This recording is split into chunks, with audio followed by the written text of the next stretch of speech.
ঘাটালে হঠাৎ বাড়ল ঝুমি ও শিলাবতী নদীর জল, বিচ্ছিন্ন যোগাযোগ, মাঝপথে ছুটি স্কুল। ঝুমি নদীর জল এবং জলের স্রোত মারাত্মক, প্রচণ্ড পরিমাণে জল বাড়ছে এবং যে দিকটা দিয়ে আমরা ব্রিজে উঠবো সেখানটা 1 হাঁটুর উপর জল হয়ে গেছে। স্কুলের চারিদিকে জল হয়েছে এবং গ্রাউন্ডে জল ঢুকছে অলরেডি। এবং আজকে আমরা আপাতত স্কুল বন্ধ রাখতে বাধ্য হলাম। অবস্থা খারাপ, আমাদের এখানে পরিস্থিতি খারাপ। কিছুক্ষণের মধ্যে হয়তো ঘাটাল যাতায়াত বন্ধ হয়ে যেতে পারে। নমস্কার, কুমারেশ চাণক্যের রিপোর্টে আমি রবীন্দ্র কর্মকার। দ্রুত গতিতে বাড়ছে ঝুমি নদী ও শিলাবতী নদীর জল।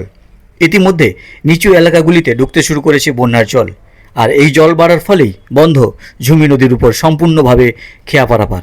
বন্ধ হয়ে যায় ঘাটালের সাথে হুগলি জেলা সহ ঘাটালের একাধিক গ্রাম পঞ্চায়েত এলাকার একাধিক গ্রামের বাসিন্দাদের যাতায়াত।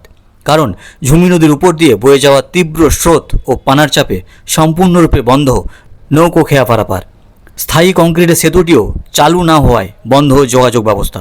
ইতিমধ্যে মনসুকা লক্ষ্মীনারায়ণ উচ্চ বিদ্যালয় ছুটি ঘোষণা করল।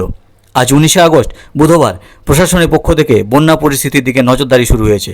জানা গিয়েছে এরপরও যদি জলাধারগুলি জল ছাড়ে এবং বৃষ্টি হয় তাহলে আবার ঘাটালে বিস্তীর্ণ এলাকা প্লাবনের আশঙ্কা থাকছে। তবে প্রশাসন সূত্রে খবর, ইতিমধ্যে ঘাটাল ব্লকের মনসুকা, ইড়পালা সহ বেশ কয়েকটি গ্রাম পঞ্চায়েতের নিচু এলাকায় বন্যার জল ঢুকতে শুরু করেছে। সেদিকেও নজরদারি চালাচ্ছে প্রশাসন। সত্যি বুঝতে পারিনি যে এতটা জল বেড়ে যাবে। ঝুমি নদীর জল এবং জলের স্রোত মারাত্মক।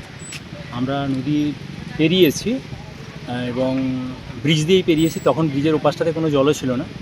তারপরেই 2 পিরিয়ড হয়েছে, আমাদেরকে বিভিন্ন ধরনের গার্জেন আমাদেরকে খবর দিলেন যে স্যার, আমাদের ছাত্রছাত্রীদের এপার থেকে যারা এসেছে তাদেরকে ছেড়ে দিন, কারণ প্রচণ্ড পরিমাণে জল বাড়ছে এবং যে দিকটা দিয়ে আমরা ব্রিজে উঠবো সেখানটা 1 হাঁটুর উপর জল হয়ে গেছে।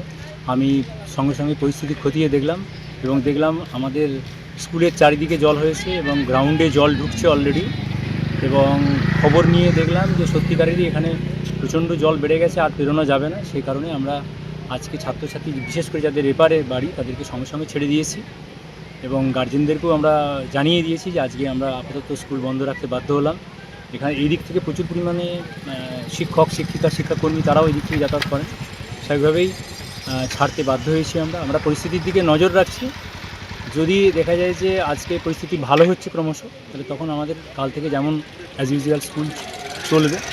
আর তারপরে যদি দেখা যায় যে না, পরিস্থিতি আরও খারাপ হচ্ছে, তখন আমরা সবাই মিলে বসে সিদ্ধান্ত নেব যে আগামীকাল থেকে কী করা যায়। জল বেড়েই চলেছে সকাল থেকে, নদী পুরো ফুঁসছে। এখন আপাতত মনসুকা স্কুল এইমাত্র একটু আগে ছুটি দিয়ে দিল, কেন নৌকো খেয়া পারাপার বন্ধ হয়ে গেছে। পরিস্থিতি খুব খারাপ, জলও ছাড়ছে শুনতে পাচ্ছি। এরপর কী হবে কে জানে। এর অবস্থা খারাপ, আমাদের এখানে পরিস্থিতি খারাপ। কিছুক্ষণের মধ্যে হয়তো ঘাটাল যাতায়াত বন্ধ হয়ে যেতে পারে। এখন মানুষজন এই একটা ব্রিজ করেছে, অনেক দিন ধরে ব্রিজটা হচ্ছে, ব্রিজের